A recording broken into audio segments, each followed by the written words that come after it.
Hello friends, स्वागत है आपका हमारे यूट्यूब चैनल पे। तो दोस्तों, आज मैं आपको सुनाने जा रही हूँ एक लड़की की और एक लड़की की कहानी, जो कि बचपन से ही एक दूसरे से प्यार करते थे। यह एक सच्ची और ट्रू लव स्टोरी है। तो दोस्तों, कहानी स्टार्ट करते हैं। राकेश को 15 साल की उम्र में ही पहला प्यार हो गया था। राकेश उस समय 9वीं क्लास में था। उम्र कम थी, लेकिन मॉडर्न ज़माने के लोग इसी उम्र में प्यार कर बैठते हैं। राकेश का यह पहला प्यार उसकी पड़ोस में रहने वाली लड़की रूपा के साथ था। रूपा अमीर घराने की लड़की थी।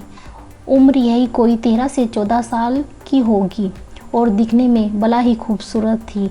रूपा के पापा एक बिजनेसमैन थे, अच्छे पैसे वाले लोग थे।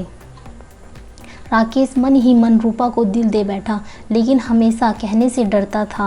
राकेश के पिता एक ड्राइवर थे। उनका परिवार भी सामान्य ही था, इसलिए डर से राकेश कभी प्यार का इजहार नहीं करता था। रूपा राकेश की क्लास में ही पढ़ती थी। इस प्यार के बहाने राकेश सुधर गया, क्योंकि राकेश पहले आए दिन स्कूल न जाने के नए नए बहाने बनाता था, लेकिन आजकल टाइम से तैयार होकर चुपचाप स्कूल चला आता है। माँ बाप सोचने लगे बच्चा सुधर गया है, लेकिन बेटे का तो दिल कहीं और ही अटक चुका था। समय ऐसे ही बीतता गया, लेकिन राकेश की कभी प्यार का इजहार करने की हिम्मत नहीं हुई। बस चोरी छिपे ही रूपा को देखता रहता था। हाँ, कभी कभी उन दोनों की बातचीत होती थी, लेकिन पढ़ाई के टॉपिक पर ही होती थी। राकेश दिल की बात कभी ना कह पाया। समय ऐसे ही बीतता गया। 9वीं क्लास पूरी हो गई। अब 10वीं पास कर चुके थे, लेकिन चाहत अभी भी दिल में ही दबी थी। आज स्कूल का अंतिम दिन था। राकेश मन ही मन उदास था कि शायद अब रूपा को शायद ही देख पाएगा, क्योंकि राकेश के पिता की इच्छा थी कि 10वीं के बाद बेटे को बड़े शहर में पढ़ाने भेजे। स्कूल के अंतिम दिन सारे दोस्त एक दूसरे से प्यार से गले मिल रहे थे, अपनी यादें शेयर कर रहे थे। रूपा भी अपनी फ्रेंड के साथ काफ़ी खुश थी। आज सब एंजॉय कर रहे थे। लास्ट दिन जो था, लेकिन राकेश की आंखों में आंसू थे। राकेश चुपचाप क्लास में गया और रूपा के बैग से उसका स्कूल आइडेंटिटी कार्ड निकाल लिया। उस कार्ड पर रूपा की प्यारी सी फ़ोटो थी। राकेश ने सोचा कि इस फ़ोटो को देखकर ही मैं अपने प्यार को याद किया करूँगा। राकेश के पापा ने बैंक से लोन लेकर राकेश को बाहर पढ़ने भेज दिया। रूपा के पिता ने भी किसी दूसरे शहर में बड़ा मकान बना लिया और वहाँ शिफ्ट हो गए। राकेश अब हमेशा के लिए रूपा से जुदा हो चुका था। समय ऐसे ही बीतता गया। राकेश ने अपनी पढ़ाई पूरी की और अब एक बड़ी कंपनी में नौकरी भी लगा था। अच्छी सैलरी भी थी, लेकिन ज़िंदगी में एक कमी हमेशा खलती थी, वो थी रूपा।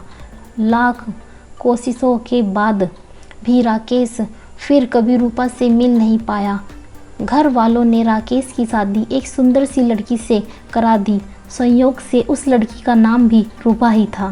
राकेश जब भी अपनी पत्नी को रूपा नाम से पुकारता, उसके दिल की धड़कनें तेज उठती थी। आंखों के आगे बचपन की तस्वीरें उभर आया करती थी। पत्नी को उसने कभी इस बात का एहसास ना होने दिया कि आज भी रूपा से सच्चा प्यार करता था। एक दिन राकेश कुछ फाइल्स तलाश कर रहा था कि अचानक उसे रूपा का वो बचपन का आइडेंटिटी कार्ड मिल गया। उस पर छपे रूपा के प्यारे से चेहरे को देखकर राकेश भावुक हो उठा कि तभी उसकी पत्नी अंदर आ गई और उसने भी वही फ़ोटो देख ली। रूपा, यह कौन है? ज़रा इसकी फ़ोटो मुझे दिखाओ। राकेश, अरे कुछ नहीं, यह ऐसे ही बचपन की दोस्त थी। रूपा, अरे यह तो मेरी ही फ़ोटो है, यह मेरा बचपन का फ़ोटो है। देखो, यह लिखा है स्कूल का नाम, यही तो मैं पढ़ती थी। राकेश यह सुनकर खुशी से पागल सा हो गया। क्या सच में यह तुम्हारी ही फ़ोटो है? मैं इस लड़की से बचपन से प्यार करता हूँ। रूपा ने अब राकेश को अपनी पर्सनल डायरी दिखाई, जहाँ रूपा की कई बचपन की फ़ोटो लगी थी। राकेश की पत्नी वास्तव में वही रूपा थी जिसे वह बचपन से प्यार करता था। रूपा ने राकेश के आंसू पोंछे और प्यार से उसे गले लगा लिया, क्योंकि वह आज से नहीं बल्कि बचपन से ही उसका चाहने वाला था। राकेश बार बार भगवान का शुक्रिया अदा करने लगा और कहने लगा, बहुत बहुत धन्यवाद भगवान, आपने मेरा प्यार मुझे लौटा दिया। तो दोस्तों वो कहते हैं ना कि प्यार अगर सच्चा हो तो रंग लाता ही है, ठीक वही हुआ राकेश और रूपा के साथ। तो दोस्तों आपको हमारी ये कहानी कैसी लगी कमेंट बॉक्स में ज़रूर बताएं। धन्यवाद दोस्तों।